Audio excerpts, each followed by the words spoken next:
What's up guys, Sean here and welcome back to the channel. The Mitsubishi Attrage was introduced back in 2012 to much criticism, particularly for its underpowered engine and poor handling. 2021 sees a major exterior facelift and a significant equipment upgrade. So despite having the same engine as before, is it enough for us to finally say that the Attrage has finally come of age? Well, to find out, I went out and bought one, and here's what I really think about it.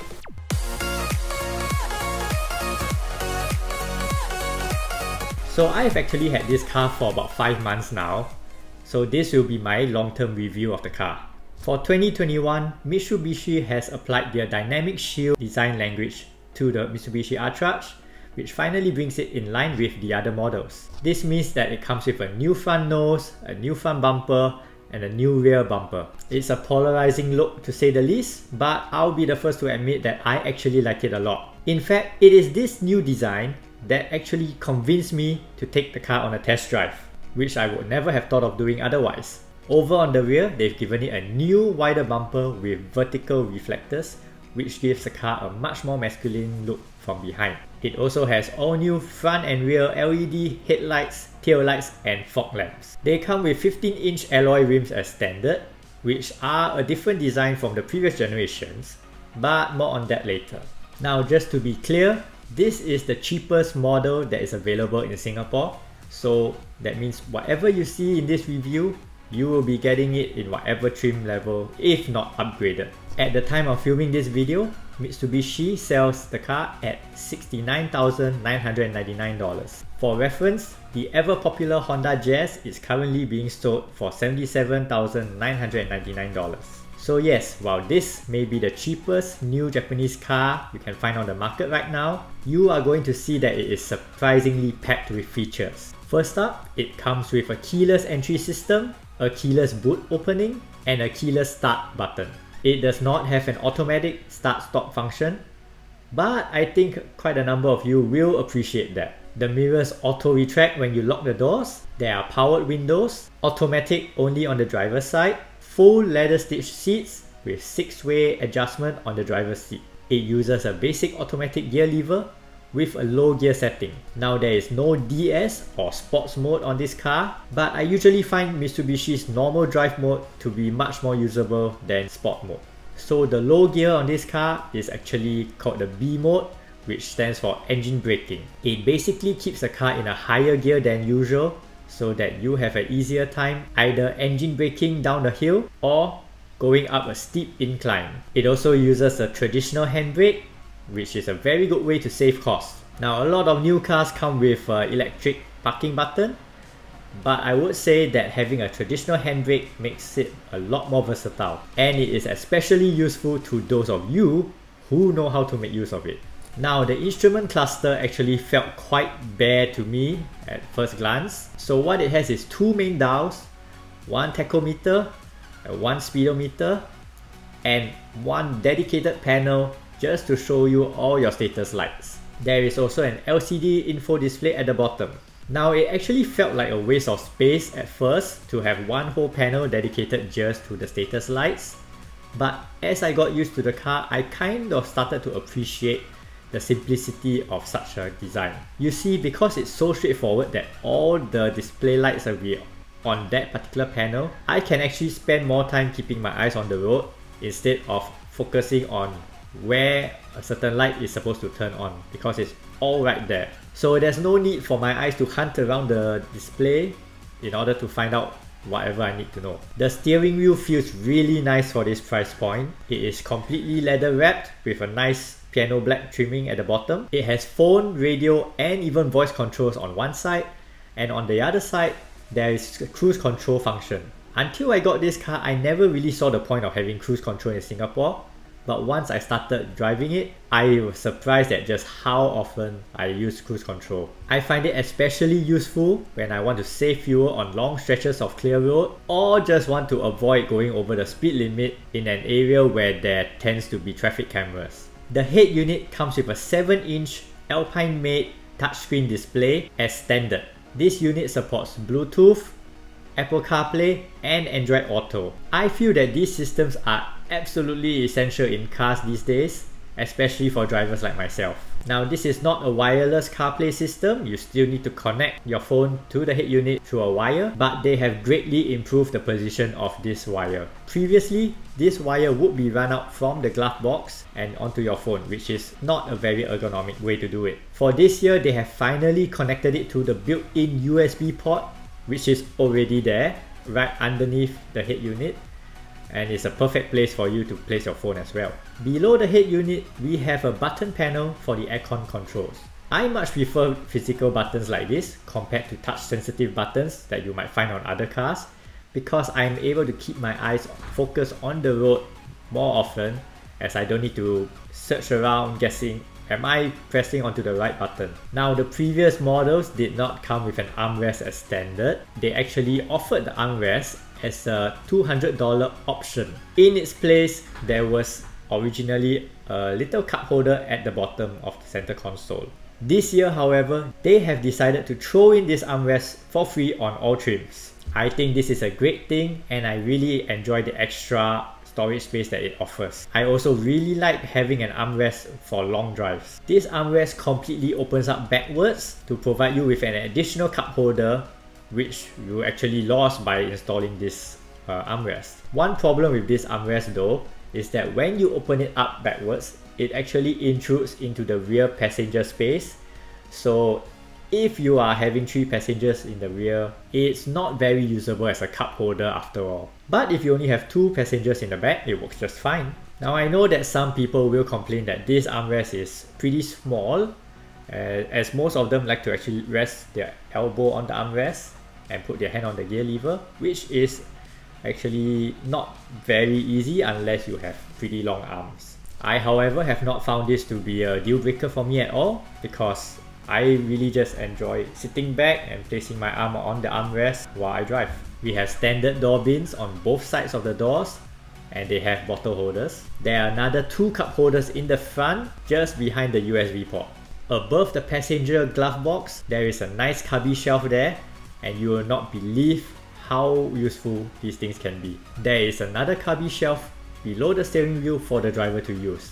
One nice little touch that I really like on this car are the soft closing grip handles. I mean, I know quite a number of cars have them these days, but at this price point, it just makes the car feel a little bit more premium. For safety, this car comes with 6 airbags as standard for all-round frontal and side protection. This many airbags at this price point is actually quite unheard of. It has a 4-star safety crash rating, which is decent enough, and the fact that it has additional boot space over the Space Star further helps to provide additional safety in the event that you are rear-ended. Onto the back seats, there's nothing particularly fancy, but the leg room of this car is particularly impressive. I am 1.8 meters tall, and with my driver's seat set in my usual position, I still have a very comfortable amount of leg room seated in the rear. Height-wise, this car is actually noticeably higher than a lot of other sedans, and it suits my height just fine. Now these are stadium style seats, which means they actually sit higher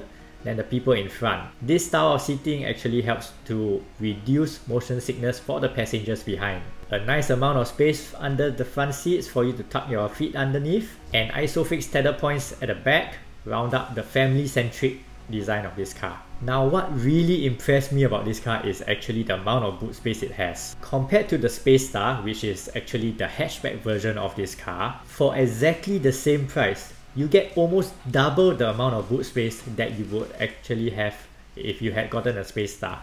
Now I know that the Space Star, you are able to fold down the rear seats for more boot space, but you already have this much boot space on the Attrage without even having to fold down the rear seats. A rear pass-through would have been nice, but you can't have everything, and this 450 liters of boot space is mighty impressive for a car of this size, and I'm quite happy with that. They were even able to fit a space-saving spare tire underneath the boot instead of the usual sealant kit and electric pump that you will find on most cars these days. My only complaint about the car would actually have to be the rear bulkhead, where they decided to simply use this piece of corrugated cardboard or plastic board to block it off. Yeah, I know you had to save money somewhere, but seriously?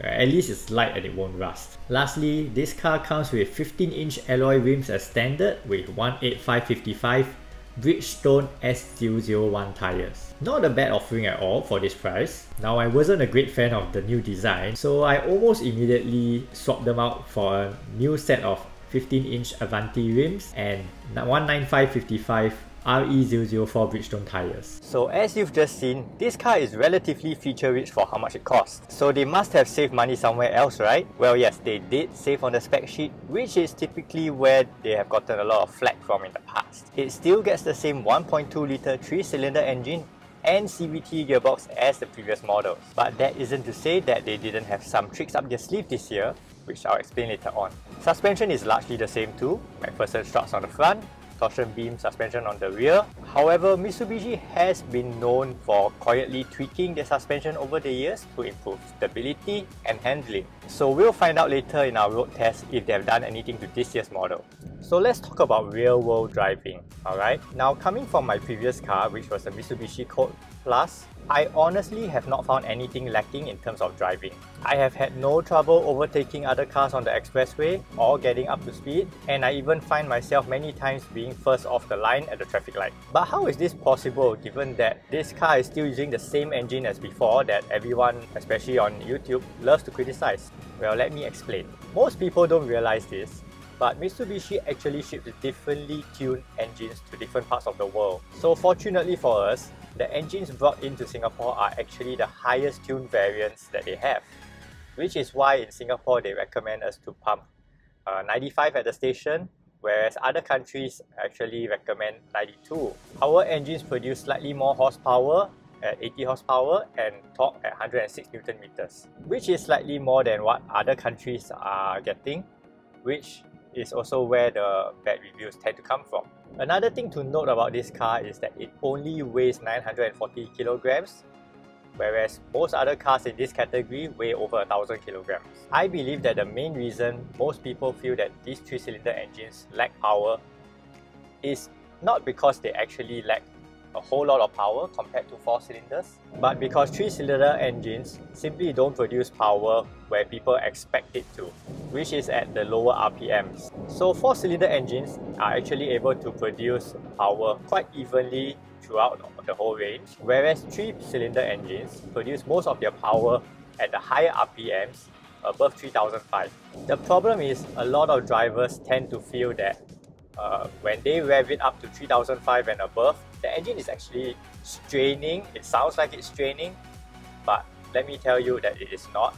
It is perfectly fine for the engine. They are designed to easily run at these RPMs, and that is where you want to be if you want to get the power from this engine. And because this engine has 1 cylinder less, it also has less friction, which means that it is more fuel efficient and it likes to rev up faster. Now, one thing that people tend to complain about 3-cylinder engines is that they are very rough and they vibrate a lot. Well, they are definitely not as refined as the 4-cylinder cousins, but a lot of refinement has been done over the years, and I tell you, the 3-cylinder engines these days are almost indistinguishable from the 4-cylinder engines to most drivers. Another point of criticism is the Cvt transmission. Now, I know most petrol heads hate Cvt, but I tell you, I for one am a fan of Cvt. I love how it gives me smooth acceleration throughout and is more fuel efficient. This particular Cvt comes with an additional 2-step gearbox, which means that at any time if I want more power, I can simply floor the throttle and it will kick down a gear to give me more acceleration. A lot of you don't know this, but Cvt was actually banned in the 90s in Formula 1 racing. This happened because one of the teams started testing Cvt and they were so much faster than the other teams that the FIA felt it would be unfair to the other teams, hence they decided to ban it completely. This is because the nature of Cvt means that you can actually program it to keep your engine in the most optimal power range at all times, which is a huge bonus in racing. On the other hand, I feel that Cvt is also the perfect transmission for this car because it is a bit low on power, but the extremely wide gear range of the Cvt actually enhances this engine's abilities. A lot of the performance between the Cvt and this engine also comes down to the programming, which Although there's no official word for Mitsubishi on it, myself as well as many others who have driven both the older version and this version all feel that there is definitely a noticeable improvement in response. In fact, even at full load, I barely feel any loss of power simply because the Cvt is taking care of that for me. On the handling side, while Mitsubishi did not say anything, I also feel that they did tweak it a bit because it does feel more stable than the previous versions. Disclaimer, I did eventually install an additional anti-roll bar or stabilizer bar, which further improved the rear end stability of this car, although I would say that the gains were more marginal than I expected. I feel that most people will be perfectly happy without it and not compromise on the comfort of the rear suspension. I do wish that the front suspension was a bit firmer because I find that after installing the anti-roll bar, the rear seems to have more grip than the front. So it kind of induces a bit of understeer if I'm cornering at higher speeds, but you would have to be going pretty damn fast to induce any understeer on this car. Of course, that little bit of extra grip is still nice to have. Lastly, because the springs on this car are a bit on the soft side, it tends to ride a bit higher than other cars. While I wouldn't mind having it a bit lowered, I do appreciate how I don't have to worry about scraping my bumper on curbs or on humps or going over a hump too fast and that kind of thing. There's a very comfortable clearance above the ground on this car. So in terms of fuel consumption, Mitsubishi rates this car at 20.4 kilometers per litre, although as you all know, these numbers are wildly optimistic and they are more like 15 kilometers per litre on average for me, which is still a lot better than my previous daily driver, which only managed to get 10 to 11 kilometers per litre at most. Maintenance wise on these cars, well, it has a small engine, it has a simple suspension, and these are practically the cheapest cars to maintain on the market. Yes, Cvt has had a reputation for poor reliability, but I would say that Mitsubishi has done an extremely good job with their Cvt because my previous car, which was also a Cvt, lasted me 14 years with only one oil change. I'm not recommending you to do that, but that is testament to how reliable a Mitsubishi Cvt can be. I will definitely be servicing this one a lot more regularly than the previous one. So now the big question is, would I recommend this car? Well, it really depends.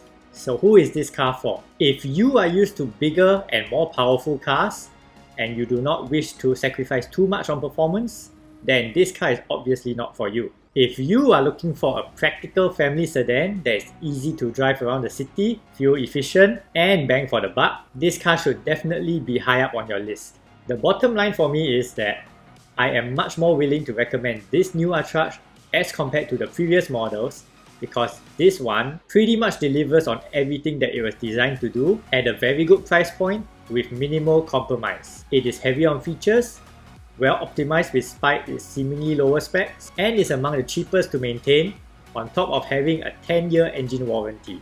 I hope I've helped shed some light on the new Attrage for you. I know that there will be some of you who are still skeptical like I was before, so I strongly encourage you to take this for a test drive if you are considering it. Please leave your comments down below and let me know if you like this car or did not like this car. And if you like this video, please give a like and subscribe down below, and I'll see you next time.